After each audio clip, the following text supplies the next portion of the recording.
How are you. एक simple question पूछती हूँ, क्या ऐसा कभी हुआ है कि आपने बहुत घंटों तक बैठ के नोट्स बनाए हो अपने वीडियो लेक्चर्स के, ट्यूशन्स के, कोचिंग के, स्कूल के, व्हाट्सएप एडिटर्स, या खुद बनाने की कोशिश की हो, और जब उन नोट्स का आप एग्ज़ाम में पढ़ने गए तो कुछ फ़ायदा ही नहीं हुआ। वो नोट्स ही इतने मुश्किल थे उनको समझना, और या फिर उनका जो टेक्स्ट था वो इतना ज़्यादा था कि आपको टाइम ही नहीं मिला कि आप इतने लेंथी नोट्स को फटाफट रिवाइज कर पाएँ, and it was whole waste. Well, this happened with me also. I put up hours in making my notes in class 11, and in exams I ended up realizing that they're useless. Well, this video is wholly waste for those people who are struggling in class 11 for their notes. Class 9 and 10 तक हम बहुत अच्छे से जानते हैं कि हमारे teachers हमारी बहुत हेल्प करते हैं नोट्स बनाने में, पर जब क्लास 11th में आते हैं तो हमारा सिलेबस ही इतना बढ़ जाता है कि हम समझ नहीं पाते कि नोट्स बनाने कैसे हैं। इतने सारे चैप्टर के, अगर हम इतने बड़े चैप्टर के हम नोट्स बनाने बैठेंगे तो यार बहुत it will take lots of time, lots of effort, and yes, you can't comprise a chapter which is of 20-30 pages into 2 or 3 pages. It's really difficult for you. ये सिर्फ वही कर सकते हैं who have studied that chapter so many times, and when they're studying it the first time, and already it is very difficult to understand the chapters in class 11. So this video is based on my mistakes, some learnings, some strategies, and much more about notes for class 11. I'll also give you an example of the correct note for an I'll show you a topic where is a correct note of making that topic, and the wrong type of notes that we make for that topic. So if I start with mistakes basically पहली mistake तो यही है, writing large chunks of text. आप अपनी पूरी text book copy कर लेते हैं नोट्स में, हमें लगता है कि ये डेफिनेशन इंपॉर्टेंट है, इसको लिख दो, ये डेफिनेशन इंपॉर्टेंट है, ये लिख दो, इतनी सारी डेफिनेशंस, एंड उसके बाद हम इस नोट्स को दोबारा देखते हैं तो देखते हैं यार ये तो बहुत ज़्यादा है, इसको कैसे पढ़ेंगे। तो यार avoid writing large chunks of text in your notes. Instead, use short definition, shortcuts, or use flow charts, arrows का आप यूज़ कीजिए, फ्लो चार्ट्स का आप यूज़ कीजिए, उससे आपको एक हेल्प मिलेगी। If I move forward to second mistake, writing notes while watching lectures. And आपको देखिए इसमें क्या प्रॉब्लम है, जब हम लेक्चर्स वॉच करें, हम ट्यूशन में है, अपनी कोचिंग में, अपने स्कूल में, उस टाइम पर अगर हम नोट्स लिख रहे हैं तो उसमें क्या प्रॉब्लम है। उसमें सिर्फ एक ही प्रॉब्लम है कि आप लिख रहे हैं तो आप समझ नहीं रहे हैं कि आपके लेक्चर में क्या बोला जा रहा है। जो आप लेक्चर आप अटेंड कर रहे हैं, B it online offline anywhere, आप समझ नहीं रहे हैं कि आप क्या लिख रहे हैं, बस blindly you are writing it. Even not I want say blindly, but हाँ आप अपने दिमाग का तो यूज़ कर ही नहीं रहे हैं, सीधा लिखे जा रहे हैं, उसका कोई फ़ायदा थोड़ी है, राइट। क्योंकि जब आप दोबारा नोट्स पढ़ेंगे आपको पता ही नहीं आपने क्यों लिखा था। एंड ऐसा होता है if I share my own incident when I used to be tired of watching lectures, और मुझे ऐसा लगता था कि यार चलो ये वाला लेक्चर अटेंड कर लेते हैं, जो लिखवा रहे हैं वो नोट डाउन कर लेते हैं। तो लेक्चर का मैं सब नोट डाउन तो किया मैंने, और मुझे पता ही मैंने इतना वो किया कि I was like I forget to understand. This happens and many of you can relate to it actually. So this is what, don't forget what you wrote, if you understand and then write. बाद में लिख लेना कोई बात नहीं, पर पहले समझो इस कॉन्सेप्ट को, बहुत ज़रूरी है। And this is what, moving on to next problem is less question practice and active recall technique. Less question practice, आपने नोट्स कंप्लीट की, पहली बात तो क्लास 11th में सिलेबस ही इतना ज़्यादा होता है कि आपका सिलेबस ही पहले ख़त्म हो जाए, बहुत हो जाता है कि wow you have completed your syllabus, because it is very syllabus and very large syllabus. And as an student जब हम क्लास 10 से 11th में आते हैं तो इतना बड़ा ट्रांजिशन आता है, हमारे लिए समझना इतना मुश्किल हो जाता है कि यार पढ़ना कैसे है, पर ऐसे ये पढ़ो तो सब बताते हैं, पर इन रियल कैसे पढ़ना है वो कोई नहीं बता पाता है वो। एंड इनफैक्ट आपको अगर आपको बताया कि आप समझोगे भी नहीं, क्योंकि वो खुद की टेक्टिक्स, खुद की स्ट्रैटेजीज होती हैं। Well what I was saying, yeah, I was saying about less question practice. तो क्वेश्चन प्रैक्टिस करो। अगर आप नोट्स नहीं कंप्लीट कर पा रहे हो, specially in physics, try to practice questions. छोड़ दो नोट्स, नहीं हो पा रहे कोई, उसका भी उस टॉपिक को अभी समझो, उसका फॉर्मूला देखो और क्वेश्चन प्रैक्टिस करो। नोट्स में अपना टाइम वेस्ट करोगे ना, वो डेफिनेशन लिखने में, उससे ज़्यादा जो न्यूमेरिकल सॉल्व करने में करना वो ज़्यादा हेल्पफुल होगा। And this is one of my experience and even my friends experience, that we have wasted lots of time in writing notes that we forgot to practice questions. I forgot to practice questions. And one more thing I would say is active recall technique.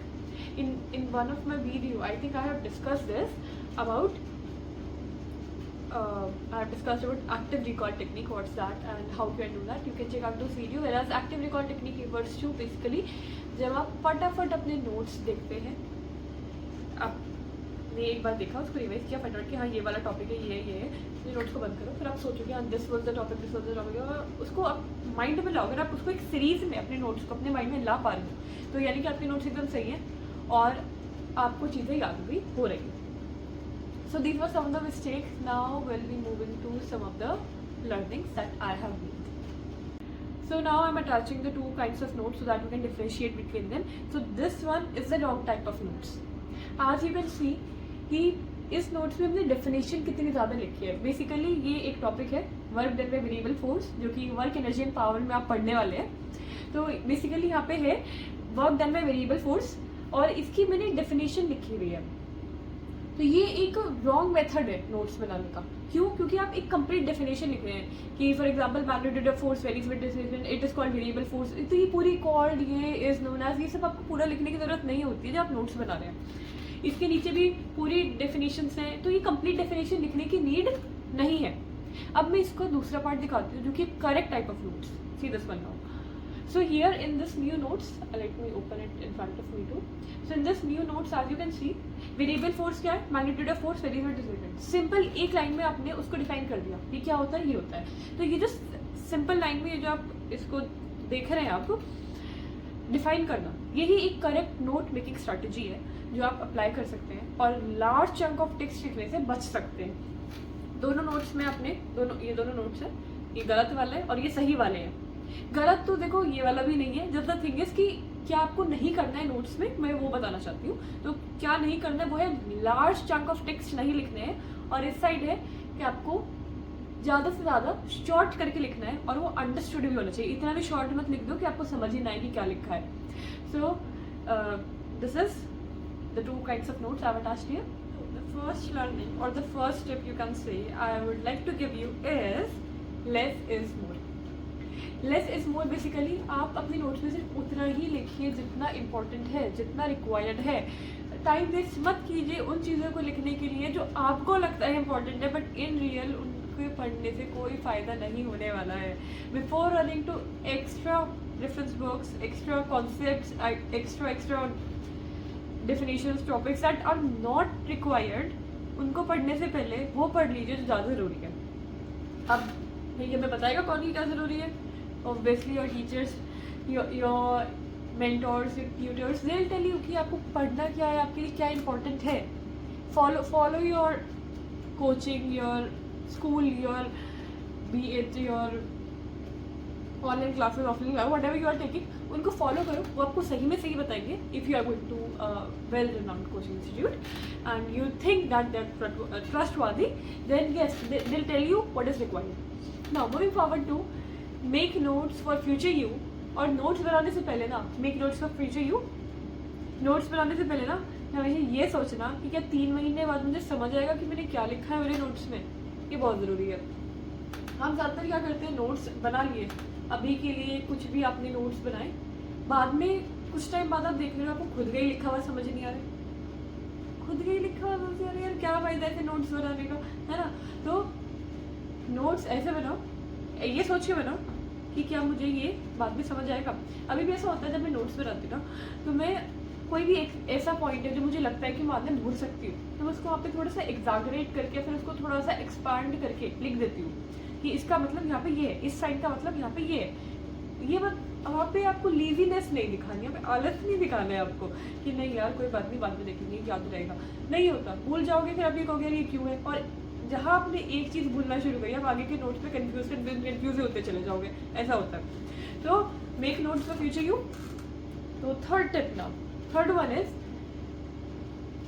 Golden tip है, revision revision revision. इससे अच्छी तो tip को यही नहीं है. इससे ये this is one of the tip that we can not avoid. In fact I must say it is something that you may not like it, but this is something you can not avoid to. तो revision तो एक ही है, वो तो आपको पता ही है. For those who don't know, revision is very important. And if you want to revise your concepts, you want to revise your notes, your text, your notebooks, your whatever you're studying, so you will forget it. And this was all for today. And I would like to conclude by saying that notes should be a revision shortcut. They should not be your second textbook. And this is all for today. This is Anushka signing off. See you in the next video. Till then, stay tuned. Bye bye. And yes, don't forget to like and subscribe my channel. Bye.